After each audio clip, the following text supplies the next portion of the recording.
Welcome to my webinar on personal story or soul story, your choice. I'll be talking to you for, the next 25 minutes about my new book called Soul Befriending, Highlight Living and Loving.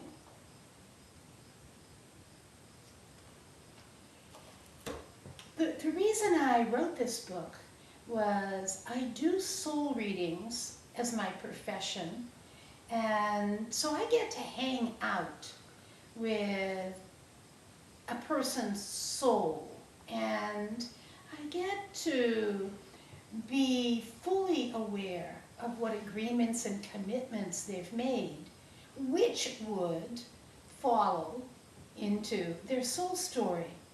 And over the 35 years that I've been doing soul readings, I noticed that there was a gap, sometimes a huge gap, between soul story, which is a commitment that we've made on behalf of our soul, and personal story.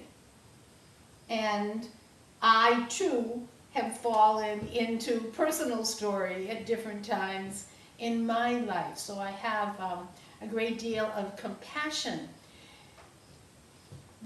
The idea for knowing if you're starring in your soul story or your personal story is simple awareness. So this all begins with you being aware of what you're creating or not creating in your life.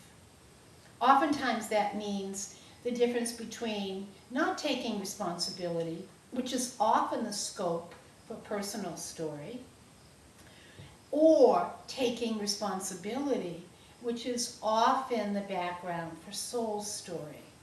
So think about personal story as our small story. It features our ego, which some people call our adapted self. Now for me, ego is anything that exists outside of love. So any part of our experience or our consciousness that we've judged or repressed or denied or that we've been shamed for becomes ego. It exists outside of love. And ego empowers personal story. Personal story often is based on lack or scarcity. And we all have our favorite forms of lack. For example, it might be lack of love, or lack of support, or lack of finances, or lack of opportunity, or lack of experience. I think you get this, right? I could go on, but as I talk about lack, I'm aware I lose energy. And personal story is a story of dimming our light. Living a mediocre life, rather than a life of wholeness and fully flourishing. So soul story is about high being, living, and loving. It's about connecting in with your soul, which is connected to your heart, and listening to your intuition.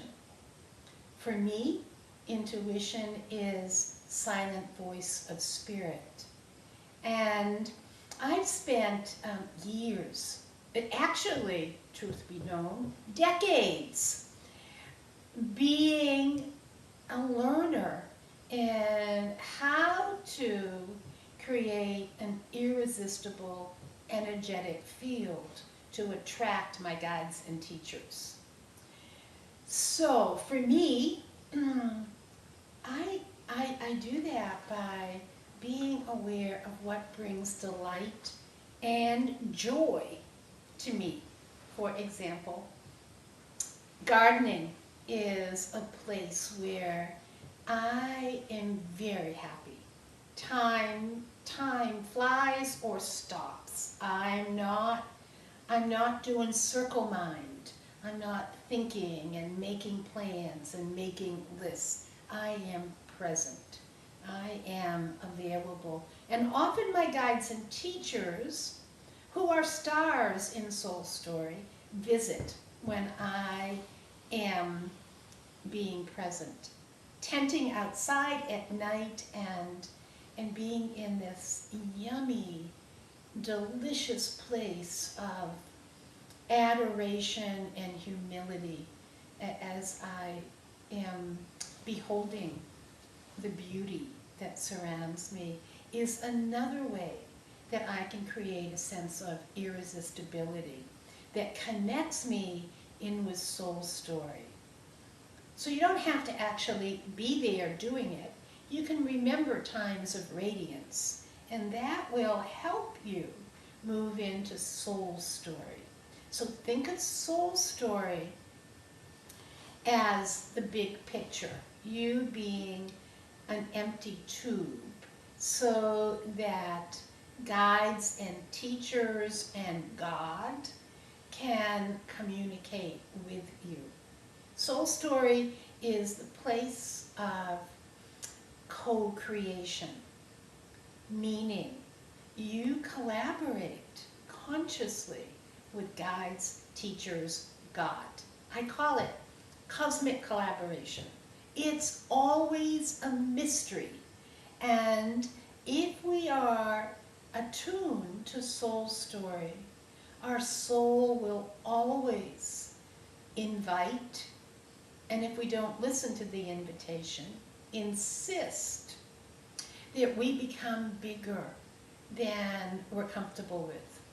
So ego, personal story, is about containment and smallness, and sometimes a feeling of entrapment. Soul Story, on the other hand, is a story of connecting with the mystery, being friendly with your imagination, and risking being more than you ever imagined being. So, Soul Story is about abundance. Soul Story is about magnificence.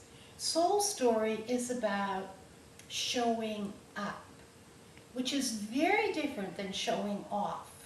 Personal stories sometimes can be about showing off. I trust you're getting the picture. Personal story is small story. Personal story might be where you're comfortable. Soul Story is the big story, the expanded story. And maybe initially it's a place where you're not comfortable, because a soul story always asks us to jump off. And the jumping off place is really important. Paying attention to those soul calls, those inner invitations that make no logical sense and will feel like your life is disrupted. All right? A soul call asks you to go beyond what you think you're capable of. Soul always asks us to expand. Small story, ruled by ego, which can be a tyrant, says, status quo, stay with the familiar, mystery is dangerous. Soul says, mystery is where the growth is. Mystery is the unknown. The unknown is where the growth is. Evolution happens in the unknown. So it's important to pay attention to soul calls. Let me give you a couple examples.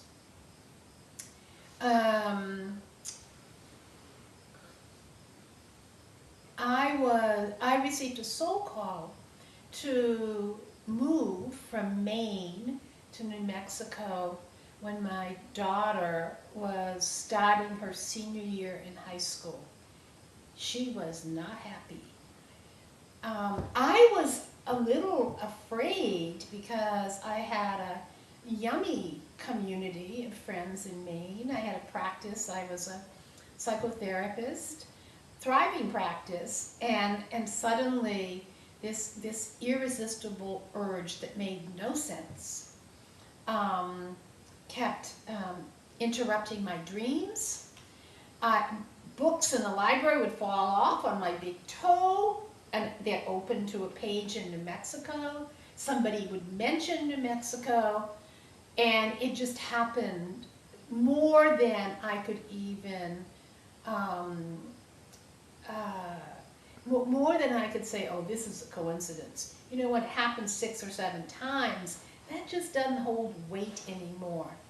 So I moved from, my daughter and I moved from Maine to New Mexico 2 weeks before her senior year in high school. All I knew, all that was revealed to me in this soul call was I needed to be in New Mexico. That's all I knew. And that's very often the truth of a soul call. It's an inner imperative. You can't deny it, and you can't explain it. It will not make sense to you, probably. It definitely won't make sense to friends who want to keep you typecast. They want you to just continue in their life the way you've always been. A soul call transforms. Answering a soul call means you're going to be different. The transformation sometimes will be slow, but really comfortable.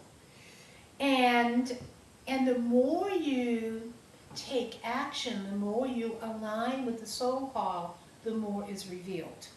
That's how it works. Seldom is much revealed, at least in my experience, in my journey. There's not a lot revealed. However, when I moved to New Mexico and settled in, the next step announced itself. As I stepped into the next step, more was revealed. And that has been true for me in every single soul call.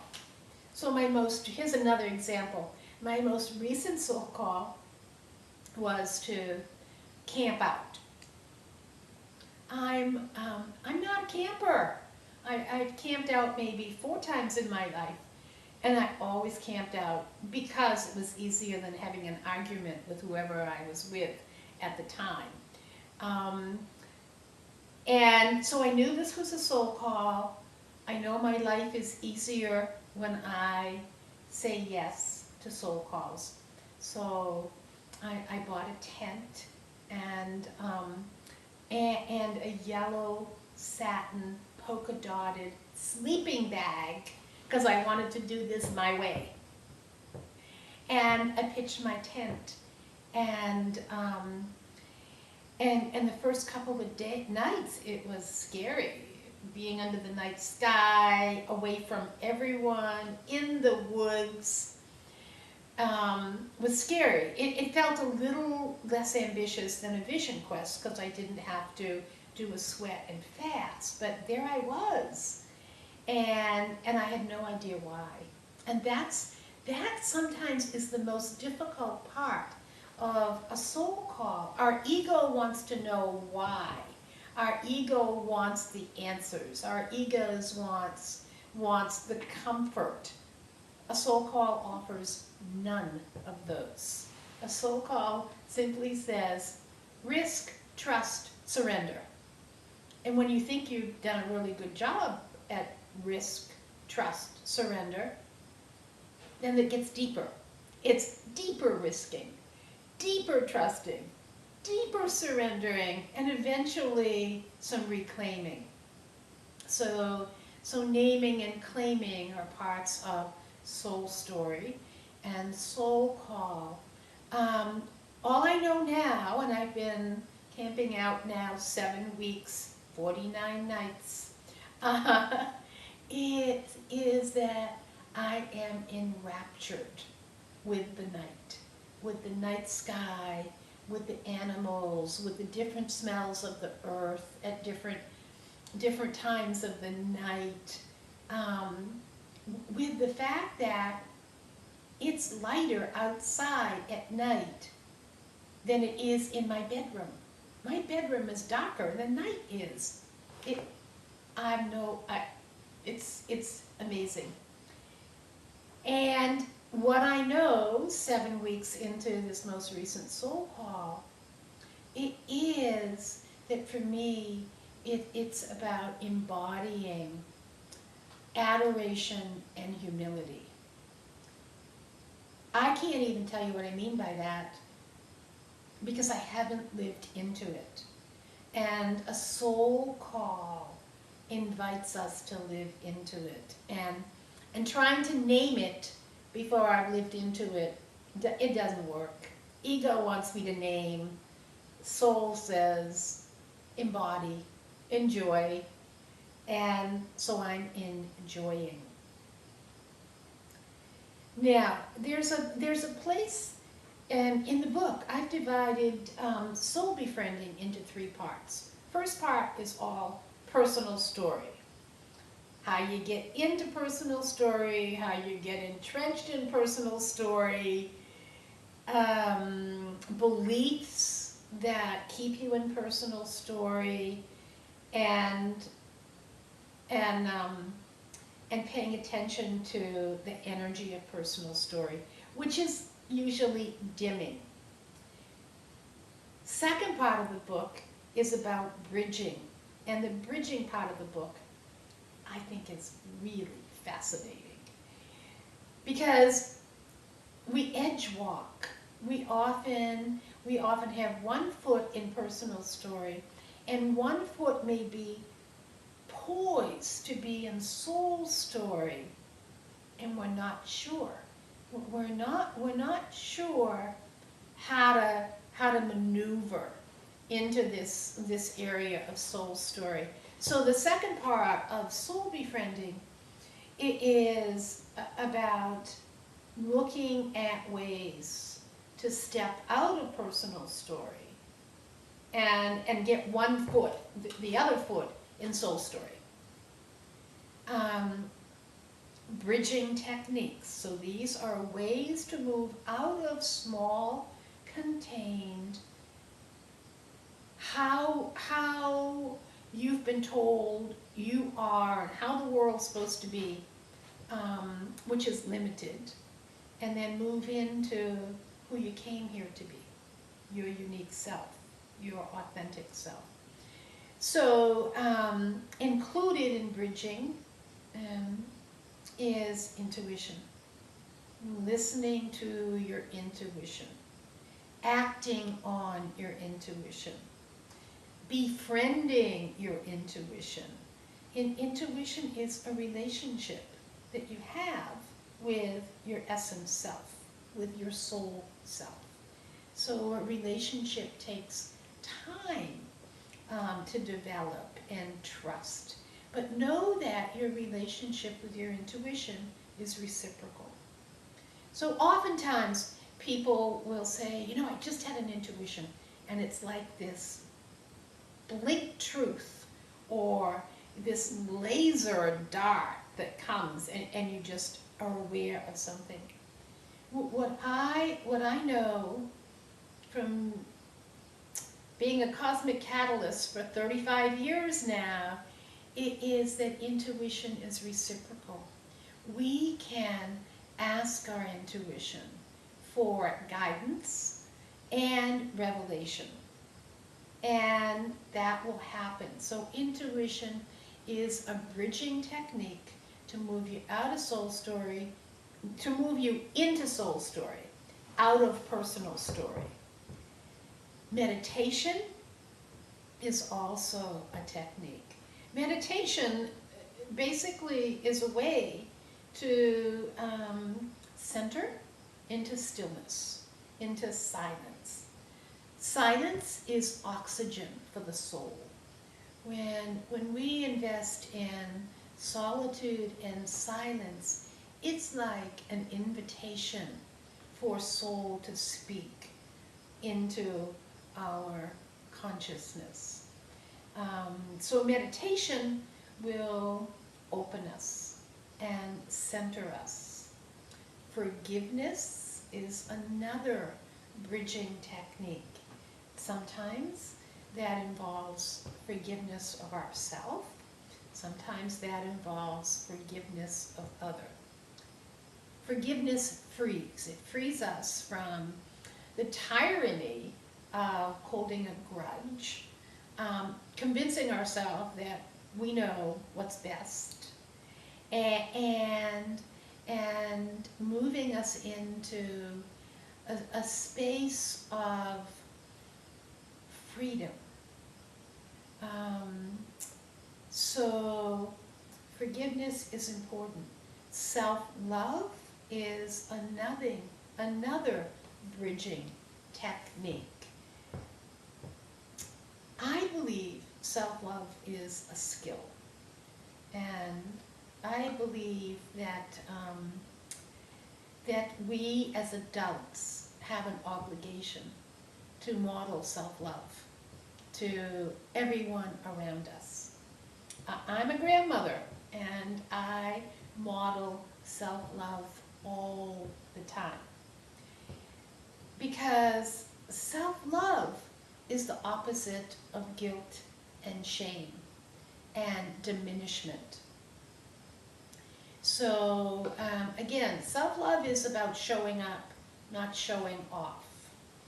Ego, by the way, when you're close to making a transformation, ego will pull out all its stops, and it will set up roadblocks and minefields, because it does not want to lose control. Ego does not have a soul perspective. Ego has a very narrow perspective and wants to convince you it's the only way.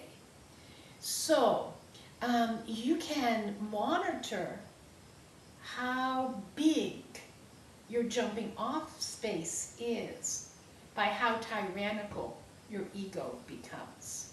So your ego might throw you into confusion, or into an illness, or into, oh my God, if I take this step, there'll be nobody there.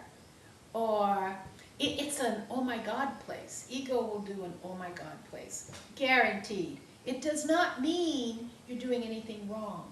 In fact, it means you're doing it all right. So those, the bridging places are important. Soul Story basically asks you to embody the uniqueness of who you are. You came here for evolution. You came here to give the planet a unique experience, to contribute your own perspective, your own wisdom, your own creative expression to the evolution of this planet. That is Soul Story. When you are consciously aligning with Soul Story, you are co-creating. You are no longer alone. You are co-creating, and all the forces of the universe come in to add to your radiance. It's extraordinary, it's magnificent, and it's evolutionary, and we all need to show up. We need to show up, we need to claim our radiance, we need to claim our wisdom, we need to lead with love, which expands into joy and grace. So to sum up, personal story is often um, the place where pain body shows up. Pain, be it emotional pain, mental pain, physical pain. Soul Story is about the bliss body. Soul Story is about love and abundance and grace. And we don't have a consciousness in this country that empowers grace and even abundance, certainly not bliss. Mystics have, I'll just pause right there. Mystics throughout the century have had that consciousness, and stepping into Soul Story is about embodying our mystical nature. It's part of us. It's part of our multi-dimensional nature that is Soul Story. So thank you for listening, and I invite you to shine even more. If you've enjoyed my soliloquy, please visit my website for more goodies and information and events and more of my books. And that is www.heart-soul-healing.com. If you enjoy my frequency and teaching, I'll be doing a 7-month intensive course called Embodying Soul, which meets three times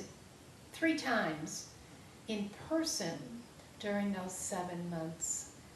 We spend 4 days together building community, expanding consciousness, grounding principles, and being lovers of our own souls as well as each other's souls.